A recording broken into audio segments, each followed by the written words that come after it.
রাঙামাটিতে মহান মে দিবস ঘিরে শ্রমিক দলের র্যালি।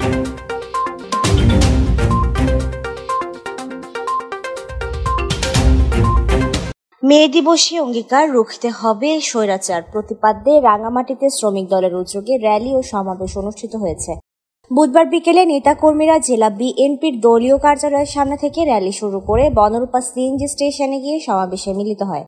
সমাবেশে প্রধান অতিথি ছিলেন কেন্দ্রীয় বিএনপি সহ ধর্ম বিষয়ক সম্পাদক অ্যাডভোকেট দীপেন দেওয়ান, জেলা শ্রমিক দলের সভাপতি মমতাজ মিয়ার সভাপতিত্ব, সাধারণ সম্পাদক কবিরুল ইসলাম কবিরের সঞ্চালনায় পার্বত্য চট্টগ্রাম বিষয়ক মন্ত্রণালয়ের সাবেক উপমন্ত্রী মনীষ স্বপন দেওয়ান, বিএনপি সমর্থিত সাবেক সংসদ সদস্য প্রার্থী মৈত্রী চাকমা, জেলা বিএনপির সাধারণ সম্পাদক অ্যাডভোকেট মামুনুর রশিদ মামুন, সহসভাপতি জহির আহমেদ সওদাগর ও অ্যাডভোকেট সাইফুল ইসলাম পনির, সাংগঠনিক সম্পাদক সাইফুল ইসলাম শাকিল সহ বিএনপি ও শ্রমিক দলের বিভিন্ন স্তরের নেতৃবৃন্দ উপস্থিত ছিলেন।